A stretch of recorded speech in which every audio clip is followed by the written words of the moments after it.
3 signs your wife doesn't want you anymore. Most husbands notice number 2 too late. There's a painful moment in a marriage that most men don't talk about. It's the moment you realize your wife is still living in the same house, sleeping in the same bed, wearing the same ring, but emotionally, she's somewhere else. And here's the part that hurts. She may not tell you directly. She may not sit you down and say, "I don't want you anymore." Instead, you start noticing small changes. The hugs become shorter. The conversations become colder. She stops reaching for you. She stops asking about your day. And somehow, you go from being the man she couldn't wait to see to the man she seems irritated to be around. Now, don't misunderstand me. One bad week doesn't mean your wife has stopped loving you. Stress, exhaustion, illness, work, children, financial pressure, and unresolved problems can affect anybody. But when these behaviors become consistent patterns, you need to stop pretending you don't see them. Because sometimes the marriage doesn't end with a dramatic betrayal. Sometimes it dies quietly, long before anybody says the words, "We're done." So let's talk about 3 signs every married man needs to recognize. Sign number 1, she stops being affectionate with you. Think about how your relationship used to feel. She naturally touched you. She hugged you.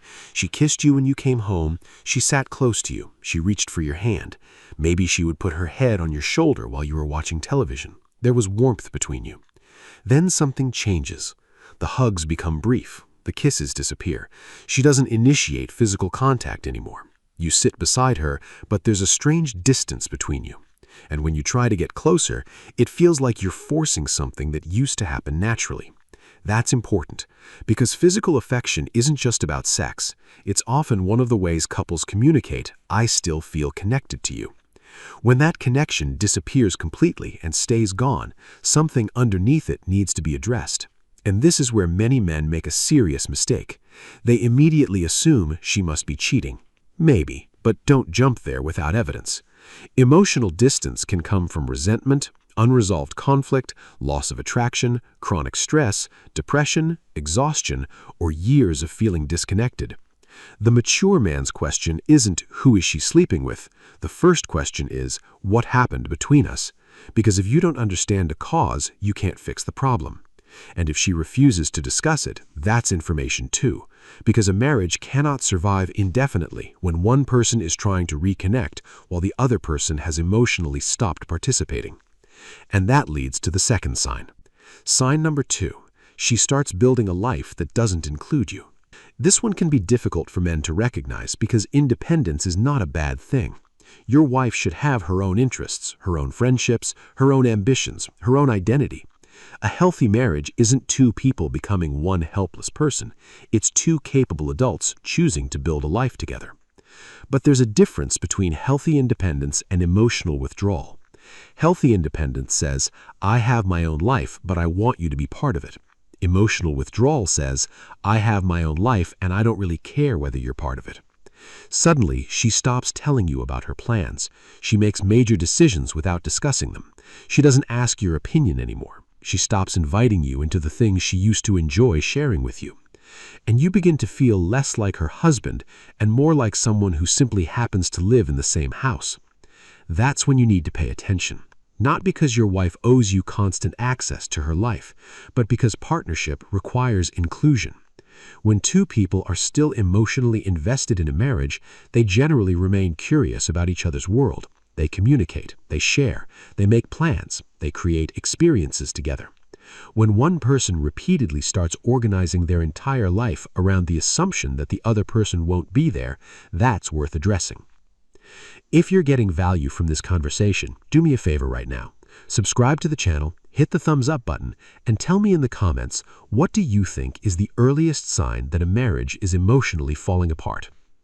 Now let's go deeper, because sometimes the distance doesn't look like silence, sometimes it looks like irritation. Sign number 3, she starts treating you with contempt. There's a difference between disagreement and contempt. Every married couple argues. Every couple gets frustrated. Every couple says things they regret. But contempt is different. It's when respect begins disappearing. The eye rolls, the mocking, the insults, the constant belittling, the sarcastic tone, making you feel stupid. talking about you as if you're beneath her, humiliating you in front of other people, turning every disagreement into an opportunity to attack your character. And eventually you stop feeling like her husband. You feel like an employee who's constantly being evaluated. This is dangerous territory for any marriage, because love without respect becomes unstable very quickly. And here's something men need to understand. Don't confuse tolerating disrespect with being a strong man. Strength isn't sitting there while someone repeatedly humiliates you because you're afraid of losing the relationship. Strength is being able to say, I love you, but I will not participate in a relationship where we continually disrespect each other. That's different. And there's another mistake men make here. They start begging. They start over-explaining. They buy gifts. They become desperate for approval. They think if they can just make her happy enough, she'll start respecting them again. Sometimes that only makes the dynamic worse, because you can't purchase genuine respect, and you can't force someone to desire you, but you can establish standards for how you will participate in a relationship. Now here's the part I really want you to remember. Don't diagnose your entire marriage from 3 signs in a YouTube video. Look at patterns, look at duration, look at context, and most importantly, have the conversation. Ask her directly what's happening. Ask yourself honestly what you've contributed to the breakdown. Own your part, but don't take responsibility for everything simply because you're afraid to lose her.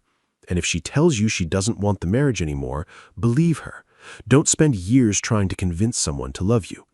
At the same time, don't walk away from a marriage simply because your wife had a difficult season. Have the uncomfortable conversation early.